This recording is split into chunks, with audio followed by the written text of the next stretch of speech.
Euh, la, la parole m'est donnée en fait effectivement pour parler des 20 ans de l'immersion, donc des premières immersions des récifs artificiels. Et oui, je ne vais pas pouvoir moi non plus en fait occulter Gérard, qui effectivement a été l'instigateur de cette aventure. Et Monsieur Kétouche parlait de détermination, tout le monde le savait. Déterminé, oui, et profondément têtu. Mais c'est grâce à ça, finalement, en fait, qu'on a pu arriver à cette aventure-là. Et oui, il est notifié ici donc le pari un peu fou, euh, parce qu'on avait quelqu'un qui effectivement avait cette détermination, mais aussi euh, ce vrai amour en fait de la mer. Donc oui, il était pêcheur en fait de surfcasting, passionné de mer. Et parce qu'il avait constaté finalement qu'il y avait une difficulté pour lui de faire ses pêches régulièrement, il s'est dit en fait pourquoi pas m'approprier ça et faire quelque chose. Donc il a commencé en fait à se rapprocher de la Dremka, qui avait donc immergé des récifs artificiels à Mimizan dans les années donc, 80, et bien sûr des projets au niveau de la Méditerranée en 1968. Donc l'association s'est créée donc en 1996 et Gérard a eu déjà l'attention de se rapprocher des séances participatives et de la concertation. On en parle beaucoup aujourd'hui, mais cette question-là en fait de mettre ensemble des gens qui n'ont pas l'habitude d'être ensemble et de se parler. Pêcheurs, plongeurs, amateurs, plaisanciers, biologistes ou simplement en fait amoureux de la mer. Et par là en fait il avait choisi dès le départ 3 sites. Bien sûr absolument pas choisi totalement par hasard, puisque bien sûr le premier Cabreton, très libre puisqu'il y avait bien évidemment un port, et après derrière les 3 autres dans la concession donc, de Souston-Vieux-Boucau, proche du lac marin en fait, de Port d'Albret pour la question en fait, du nourrissement. La concession également de Messanges, Azur et Moliette-les-Mains, avec la proximité donc, du courant du Chet. Le projet d'Aquitaine Land Récif a été rapidement et avec plaisir et de monsieur Fourneau aussi, bien sûr, et de nous, membres de l'association, soutenu par les élus, avec des partenariats forts, qui était le CIVOM, en fait, Côte Sud des Landes, qui avait pris en charge, en fait, la maîtrise d'ouvrage du projet. Il y avait bien évidemment, en fait, la région Nouvelle-Aquitaine, à l'époque, c'était donc la région Aquitaine. Le département des Landes nous a donc grandement soutenus. Le programme européen PESCA nous a permis effectivement de lancer la démarche avec l'ambition qui était celle-là dès le départ. Donc on a pu, dès donc, le départ au niveau de Cabreton en 1999, immerger donc quasiment 800 mètres cubes de béton. On en parlera un tout petit peu plus tard. Il y avait bien évidemment une étude d'impact qui a été réalisée par le bureau d'études Biosub, qui nous a permis dès le départ d'avoir cette conscience scientifique qui était très intéressante pour nous, pour qu'on ait effectivement ce regard fin sur ce qu'allait devenir justement ce projet-là. Par là derrière, en fait, quand vous voyez ici donc, les plongeurs de l'association, donc plongeurs bénévoles de l'association, quand on parle de récifs artificiels, en fait, finalement, de quoi nous allons parler? Il y a bien évidemment une vie associative, vous le voyez là. Il y avait des mouclades, pour ceux qui s'en souviennent, où effectivement ça a permis de nous retrouver et de partager des moments en fait, d'une vraie association que nous sommes, Association Loi 1901, et d'avoir vraiment un réel intérêt partagé en fait, les uns avec les autres. Donc maintenant, nous sommes toujours une association et nous allons donc aujourd'hui maintenant vous expliquer les récifs artificiels finalement de quoi parle-t-on.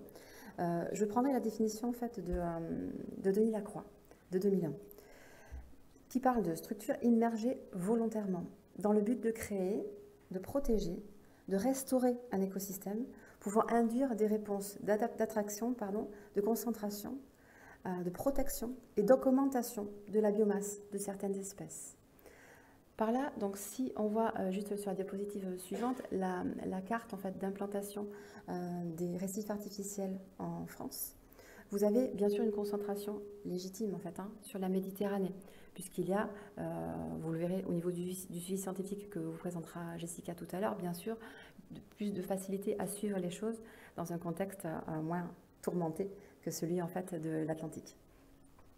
Donc une fois qu'on a vu ça, où nous effectivement on apparaît sur le littoral Akita, c'est comment concevoir des récifs artificiels. Finalement, d'où va partir cette idée avec donc, nos 3 concessions, donc le site de Cabreton, Souston-Vieux-Boucau et le site de Messanges, Azur et Moliatsema, en fonction effectivement des nourrissements que je vous ai énoncés précédemment. Donc la conception des récifs artificiels, de quelle manière le souhait, effectivement, qui a été au départ énoncé, eu égard également au financement qui n'était pas encore là complètement au départ, c'était la récupération de buses. Des buses qui étaient au départ destinées aux travaux publics, et après elles avaient été déclassées. Donc nous avons effectivement récupéré donc, ces buses-là, et l'objectif après derrière, c'est d'avoir donc un amas chaotique sur les 3 concessions, ce qui a été fait. Donc les premières immersions donc, à Cabreton étaient donc en béton, sur un poids qui était compris à peu près, donc c'était 1 tonne en fait pour une buse. Et ce que l'on voit, ce dont on s'aperçoit aujourd'hui, donc 20 ans après, c'est que nous avons bien en fait une vraie pérennité de ces structures-là, puisque même si nous avons un milieu qui est assez corrosif, entre guillemets, avec cette eau de mer, les structures sont intactes aujourd'hui. Donc on a effectivement une durabilité des structures qui avaient été choisies dès le départ. Aujourd'hui, effectivement, non, c'est pas grave. Aujourd'hui, en fait, nous sommes partis effectivement sur un autre format. Et effectivement, on est vraiment sur cette association, sur un principe d'amélioration continue, où, pour expérimenter, Gérard Fourneau avait vraiment voulu faire d'autres choix. Et ces choix-là se sont basés effectivement sur l'observation de récifs artificiels spécifiques du golfe de Gascogne. Et donc le tipi est apparu. Donc un tipi avec donc une nouvelle étape en fait sur l'association Aquitaine Nord Récif, avec bien sûr l'expertise de Monsieur Sylvain Pioche, que je dois excuser aujourd'hui, parce que malheureusement en fait il a été appelé à d'autres contingences pour la semaine prochaine, donc il n'a pas pu être aujourd'hui avec nous. Et donc, avec l'expertise de Monsieur Pioche, nous sommes partis effectivement sur cette projection-là, donc plutôt beaucoup plus stable, mais inspirée donc, du Japon, où c'était donc des volumes qui faisaient du 21 tonnes. Donc, le choix en fait de ce tipi-là a permis de fabriquer des moules et avoir après derrière des différents exemplaires de ce tipi que l'on peut après déployer ailleurs. Donc, ce tipi est formé donc de 6 faces de béton coulé individuellement dans une usine qui est dans le Tarn-et-Garonne. Donc on n'est pas très loin, on est vraiment sur l'économie territoriale et on est sur l'économie circulaire encore une fois. Donc on a des tiges filetées et juste pour information, en fait, le montage, donc ça c'est dans le Tarn-et-Garonne, le montage en fait de l'association en fait de ces faces-là, avec l'association de bénévoles et de salariés, en à peine 3 heures en fait, l'assemblage avait pu être fait. On a une vraie implication en fait des salariés qui ont fait et des volontaires qui ont permis en fait le montage de ces assurances. On voit bien les tiges filetées ici, pardon, les tiges filetées là, et donc les plaques qui ont fait qu'on a pu effectivement arriver sur ce montage. Donc aujourd'hui, ce tipi-là a une forme donc conique, plus stable, et on est sur du 13 tonnes. Comparé effectivement à la buse, je vous rappelle, qui était à peu près d'une tonne. Et on a 2,60 m, donc de hauteur, qui, oui, effectivement, constitue un réel impact en fait contre le chalutage et qui n'est pas effectivement la volonté première. Ça permet vraiment, encore une fois, d'augmenter les volumes et la diversité en fait des récifs artificiels qui sont déjà là. Comme cette opération-là du tipi a eu un vrai succès, l'idée après derrière, c'était est-ce qu'on ne va pas pouvoir éventuellement aménager l'intérieur et faire quelque chose pour, encore une fois, développer encore plus cette opérationnalité. Et donc, il a été question donc, de mettre en place des plaques pour pouvoir aussi que les concrétions puissent se faire. Et donc, ce projet de tipi a évolué en fait. Il a évolué vers un récif que l'on appelle aujourd'hui, donc, oui, il est là, le Babel. Le Babel qui aujourd'hui donc, a plusieurs plaques de béton superposées avec des pieds de différentes hauteurs. Et ces plaques hexagonales vont permettre en fait une ouverture et une circulation en fait, à l'intérieur de celle-ci. Et donc la circulation de l'eau et ce Babel-là, donc la tour de Babel bien sûr, et cette représentation a le nom qui correspond effectivement à l'ambition qui est celle de ce dernier récif. Donc en 2015, donc bien sûr, il y a eu immersion sur les 3 concessions de ce dernier modèle. Donc 4 plaques, on est sur du 2,50 m en fait de hauteur et un poids un peu plus allégé par rapport au tipi puisqu'on est sur du 10 tonnes. Donc 1, 13 et aujourd'hui 10. 10 tonnes donc de profondeur pour, encore une fois, permettre ce qui est, entre guillemets, le plus difficile à prédire, c'est l'immersion. C'est que la structuration est là, on arrive à fabriquer, mais derrière, comment on va pouvoir donc mettre en place ces choses-là. Donc, pour immerger les premiers modules à Cabreton, donc en 1999, une barge de débarquement avait été mise en place pour pouvoir en fait immerger ces 800 mètres cubes de béton en fait grâce à un chargement, on voit ici, un chargement au niveau donc du bateau.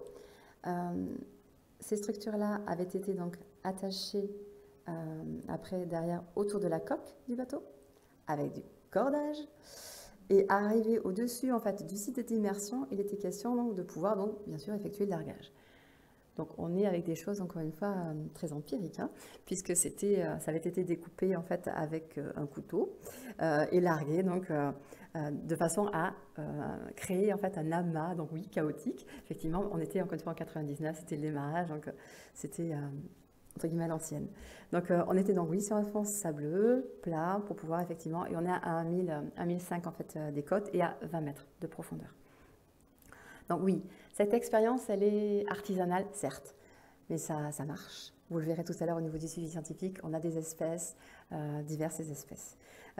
Et donc par là, donc, on a pu, grâce en fait à cette expérience de départ, arriver aujourd'hui à des immersions un petit peu plus performantes pour les autres concessions, que ce soit Souston, Vieux-Boucau et Messanges, Azur, Molietz. Puisque pour ces immersions plus récentes, en fait, faute de bateaux suffisamment puissants pour arriver effectivement à absorber ces tonnages dont on dispose, et pour limiter les coûts, bien évidemment, on est sur du fonctionnement avec de l'argent public. Donc il faut effectivement arriver à gérer cet argent-là et pouvoir l'immerger de façon à ce que ça puisse servir à quelque chose. Donc Gérard Fourneau, c'est bien sûr tourné vers les phares et balises du Verdon. Comme ça, le baliseur Gascogne a permis en fait de transporter et de manutentionner en fait ces récifs d'un point inférieur en fait à 13 tonnes avec une grue que l'on voit là en fait qui était adaptée en fait pour cette ambition et ce projet-là. Et derrière, donc ce navire a permis également d'immerger donc le Tipi et le Babel, que ce soit en 2010 puis en 2015. Donc au final, les grandes étapes de nos 20 ans. Donc 99, donc immersion des 800 mètres cubes, 1 tonne. 2002, on tente quelque chose avec effectivement une structure métallique où on essaiera en fait de mettre en place des huîtres. 2008, on essaye également en fait de mettre en place des filières sur les buses également. 2010, on immerge les tipis, on est sur du 13 tonnes. Et ensuite, en septembre 2015, donc immersion donc, du Babel et d'un projet en fait que l'on appellera Méride. Donc on voit effectivement toute cette évolution, ces choses testées qui ont plus ou moins bien fonctionné. Mais on est vraiment en fait sur une association où on essaye d'être vraiment en fait sur l'amélioration continue et de tirer en fait vraiment part de tout ce qu'on a pu faire et encore une fois être sur l'amélioration continue. On le voit là en fait, on voit bien les différentes structures. Donc vous avez donc les amas chaotiques, donc des buses. Vous avez après derrière bien sûr le tipi et après derrière donc le dernier, le Babel, donc de 10 tonnes aujourd'hui. Voilà. J'en ai terminé pour moi et je vais passer donc la parole à Elodie qui va vous parler en fait de notre volet en fait de notre association qui sont donc les actions de sensibilisation parce que c'est assez élitiste finalement, parce que certains plongeurs peuvent accéder à ça. Donc il faut qu'on puisse, nous, associations, pouvoir faire part de tout ce que l'on conduit. Et donc les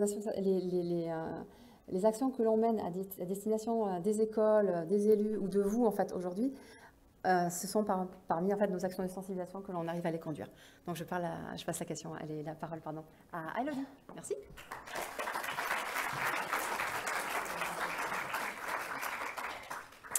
Alors, comme vous l'a expliqué Nelly, donc l'association, dès le départ, en fait, a décidé d'expliquer et de porter son projet auprès des différents publics, auprès des scolaires, auprès du grand public.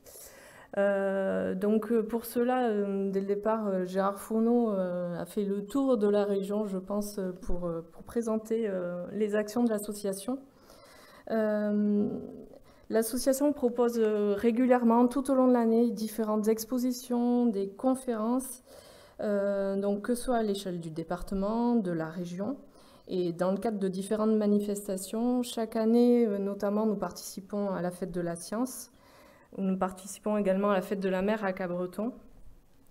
Donc nous sommes également régulièrement sollicités pour animer des ateliers à destination des scolaires, et ce également à travers tout le territoire.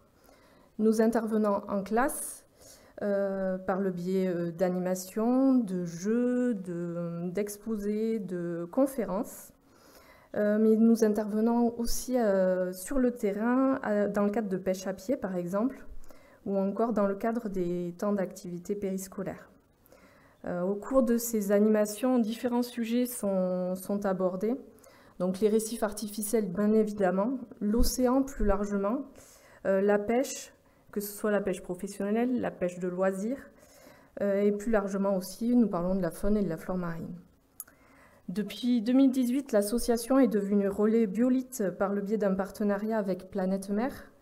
Biolite est un programme national de sciences participatives sur la biodiversité littorale. Et dans ce cadre, nous organisons l'été des pêches à pied, notamment, autour du lac marin de Port d'Albret. L'objectif de ces sorties est de former les gens à l'identification des espèces et à la collecte de données. Ces données seront ensuite transmises par le biais du relais Biolite au Muséum d'histoire naturelle. Cependant, les actions de sensibilisation ne seraient pas possibles sans tout le travail préalable qui est effectué dans le cadre du suivi scientifique, dont va vous parler Jessica Salin, notre salariée doctorante. Donc, comme on a pu le voir sur la vidéo, la faune est très abondante et très diversifiée. Et donc, je vais vous expliquer maintenant un peu plus comment les suivis scientifiques se sont mis en place sur les récifs artificiels. Donc, il faut savoir que dès ses débuts, Aquitaine Land Récifs a souhaité inscrire son action dans une démarche scientifique. Donc, pour cela, bien avant les immersions, elle a réalisé une étude préliminaire à l'implantation et donc a fait un suivi sur des zones vierges de récifs. Donc, c'était des zones de sable fin et voilà, qui sont caractéristiques de la côte landaise. Et donc, les résultats de ces suivis ont montré que ces sables étaient faiblement peuplés, donc avec quelques présences d'échinodermes, tels que des oursins ou des mollusques, et seulement une espèce de poisson, qui était une sole. Alors, je vais attendre 2 petites secondes.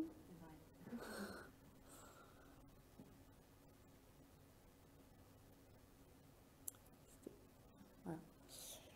Donc, dès la première année des immersions, je vais continuer, puis ça va se mettre en place. Dès la première année des immersions, les suivis donc, se sont mis en place. Pour cela, Aquitaine Land Récifs a fait appel à un bureau d'études pour former les plongeurs bénévoles de l'association. Les former à quoi? Les former au comptage et à l'identification des espèces. Donc c'est ce qu'on voit actuellement sur le diaporama. Voilà. Et seulement 1 mois après les premières immersions de Cap-Breton, les plongeurs ont réalisé leur premier suivi sur les récifs donc, de Cap-Breton, qui étaient des buses. Et donc, les premiers résultats n'ont pas manqué de surprendre. 11 espèces de poissons étaient déjà présentes sur site. Donc, c'est ce qu'on peut voir sur les photos et ce que vous avez vu dans la vidéo. Donc, présence de chinchards, de sards, de tacos, d'ombrines, de rougets, de grandes vives ou même de vieilles. Et surtout, les poulpes qui avaient déjà élu domicile dans les récifs. Et donc, ce qu'on voit, c'est que c'est tout un écosystème qui commence à se mettre en place. Donc 1 an après, les suivis de comptage en plongée y continuent à montrer une augmentation de la faune sur les sites. Et à ces suivis, se sont ajoutés des prélèvements de sédiments pour analyser la faune y résidant, qu'on appelle la faune benthique. Donc ici encore, les résultats montrent une faune riche et diversifiée. Et cette faune, elle est d'autant plus importante qu'elle sert de premier maillon à la chaîne alimentaire de tout l'écosystème qui va se développer sur les récifs artificiels. Donc les années passent et les suivis en plongée continuent sur les récifs de Cap-Breton. Chaque année, ce sont de nouvelles espèces qui sont identifiées, qui excitent toujours un peu plus la curiosité de nos plongeurs bénévoles. Ce sont des congres, des poissons-lunes, des bars, mais également des étrilles, des homards ou des langoustes qui sont observés. Voilà. Donc les années 2007 et 2008 sont marquées par des pêches expérimentales qui permettent de compléter les données d'observation des plongeurs. En effet, malgré un œil aguerri de nos plongeurs, certaines espèces sont craintives et peuvent être très difficiles à observer en plongée. Donc ces pêches sont donc l'occasion de savoir si d'autres espèces côtoient les récifs artificiels. Et c'est avec étonnement, là encore, que la liste d'espèces s'allonge, avec notamment des captures d'anchois, de bonites, de dorades, de grisets ou encore de lieux jaunes, pour n'en citer que quelques-unes. En 2013, avec le soutien du Conseil régional, le CIBOM Côte-Sud et Action Pin, et avec l'association, on fait l'acquisition d'un navire, donc le Barracuda 3, afin de pouvoir être autonome dans l'organisation des suivis scientifiques. Donc le bateau a été baptisé en même temps que le Nicolas II, navire de la SNSM de Cap-Breton, et en présence notamment du ministre de la Mer, Frédéric Cuvillier. Voilà. Donc après maintenant 20 ans d'immersion, les suivis de la faune et de la flore marine continuent de nous surprendre. Les plongeurs de l'association, qui sont des passionnés, se forment à d'autres méthodes de suivi. Ce sont donc les suivis de la faune fixée, cette fois-ci, qui se mettent en place, ou des analyses de vidéos, et de nouvelles pêches qui permettront de comprendre l'évolution de la tenue dans le temps de tout cet écosystème autour des récifs artificiels. Voilà. Donc là, on voit très bien sur les photos l'évolution et des plongeurs qui réalisent les suivis sur les récifs artificiels. Donc, fort de leurs observations sous-marines, Aquitaine Land Récif souhaite également montrer que les récifs artificiels peuvent aussi servir de station d'observation dans le cadre de différentes études scientifiques. Et donc, en 2005, l'Ifremer a mis en place une station acoustique fixe pour caractériser les échos des poissons et quantifier la présence d'espèces de poissons bleus notamment. Donc, il faut savoir que cette méthode est largement utilisée maintenant dans les campagnes halieutiques Ifremer. D'autres expérimentations ont suivi, avec cette fois-ci des tests. Donc c'est ce qu'on voit sur les photos. Donc c'est l'immersion de cages à huîtres. Et donc c'était une expérimentation de grossissement en eau profonde d'huîtres. Donc cette expérimentation a été réalisée à plusieurs reprises et a montré une absence de mortalité des huîtres dans ce milieu et à cette profondeur. L'expérience acquise par ALR a aussi été partagée dans le cadre d'autres projets, tels que des études de faisabilité à Arcachon, notamment en partenariat avec Sylvain Pioche, qui s'excuse encore de ne pouvoir être présent aujourd'hui, ou alors dans le cadre d'immersion des récifs à Oléron par le CREA. D'autres types d'expériences ont été réalisées. Donc là, ce qu'on voit sur les photos, ce sont les récifs qui ont été vendus au CREA et qui ont été immergés l'année dernière à Oléron. D'autres types d'expériences ont été réalisées, avec cette fois-ci en partenariat avec le BRGM. Et donc l'objectif de l'étude était de caractériser la physique, on va dire, plutôt une caractérisation physique des côtes landaises, avec notamment l'immersion d'un ADCP, qu'on voit ici sur les photos, qui permet de mesurer la houle et les courants sur les côtes. Sur des zones, pourquoi les immerger près des récifs artificiels? Car ce sont des zones de faible profondeur qui sont difficilement accessibles par des gros navires océanographiques. Voilà, donc Aquitaine Land Récif a accumulé beaucoup de données scientifiques qu'elle partage largement avec la communauté scientifique, tels que l'ERMA, par exemple, à Biarritz. Et les résultats de ces suivis ont fait aussi l'objet de publications dans des revues scientifiques internationales. C'est également à travers le 16e colloque organisé par la Société franco-japonaise d'océanographie en 2015, auquel Nelly Ferrou et Gérard Fourneau ont participé, qu'ils ont pu échanger et présenter les résultats scientifiques des récifs de Cap-Breton. Ce colloque a été également l'occasion d'échanges et de contacts avec notamment M. Patrick Prouzet, qui interviendra un peu plus tard, ou encore M. Dauvin. Voilà, pour conclure, donc l'un des enjeux majeurs de notre époque, c'est la caractérisation et surtout le suivi du réchauffement climatique. Et les récifs artificiels qui sont immergés donc, au large subiront également ces changements. Et c'est tout naturellement que les plongeurs de l'association seront aux premières loges pour observer ces modifications, que ce soit de la température, d'arrivée d'espèces tropicales ou de fuite vers le nord d'espèces locales. Donc, au vu de ces changements, l'association a souhaité réaliser une étude approfondie de ces récifs et de l'écosystème qui s'y est créé actuellement. Et donc, elle a mis en place, en partenariat avec donc Sylvain Pioche, du laboratoire CEF, partenaire de longue date, de l'Université de Montpellier, Monsieur Jean-Claude Dauvin, du laboratoire M2C de Caen, rencontré donc, au colloque de la Société franco-japonaise Océanographie au Japon, et avec l'ANRT. Donc, ils ont monté une thèse CIFRE portant sur l'évaluation des réseaux socio-écologiques des récifs artificiels, voilà, que je porte. Donc, je vous introduis maintenant la table ronde avec Monsieur Patrick Prouzet, qui va vous parler donc de... je ne sais pas le titre. D'anticiper pour mieux s'adapter aux modifications de l'environnement liées au changement climatique.